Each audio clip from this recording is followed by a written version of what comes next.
ওনারা যে আপনি 2013 সালে যে আপনি নির্বাচন কমিশনার ছিলেন, 2013 সালের নির্বাচন 14 সালের নির্বাচন কমিশনার আপনি ছিল তৎকালীন হলো কাজী রকিবউদ্দিন আহমেদ, তৎকালীন আবু ওয়ারুক, তারপরে আবু হানিফ, তৎকালীন নির্বাচন ব্রিগেডিয়ার জাভেদ আলী, তৎকালীন নির্বাচন কমিশনার শাহনেওয়াজ, তারপরে আপনি স্বরাষ্ট্রমন্ত্রী, প্রধানমন্ত্রী তারপরে সাবেক আইজি হাসান মাহমুদ খন্দকার, সাবেক আইজি জাভেদ পাটোয়ারি, সাবেক আইজি বেনজির আহমেদ, তারপরে আপনার হলো সাবেক নির্বাচন কমিশনার যারা দায়িত্ব ছিল তারা, এবং 18 সালে যে সমস্ত নির্বাচন কমিশনার ছিলেন তিনি ছিলেন তৎকালীন হলো আপনি প্রধান নির্বাচন কমিশনার আপনার AKM নুরুল হুদা, যে সবচাইতে অপকর্ম বেশি করেছে, সমস্ত সংবিধান লঙ্ঘন করেছে সেই নুরুল হুদা, এবং তৎকালীন কমিশনার আপনার কমিশনার রফিকুল ইসলাম,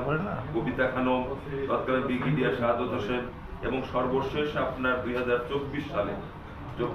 ছিল হলো আপনার কাজী হাবিবুল আওয়াল সহ সংশ্লিষ্ট যারা ছিল ওনাদের নাম হলো আপনি আলমগীর হোসেন, আনিসুর সহ যারা ছিল তারা সহ তাদের সচিব।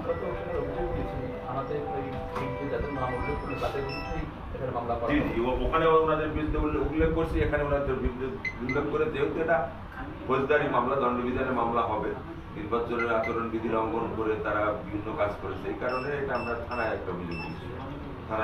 দিয়েছি। আমরা সেই অভিযোগ নিয়ে ভারপ্রাপ্ত কর্মকর্তা অভিযোগ নিয়ে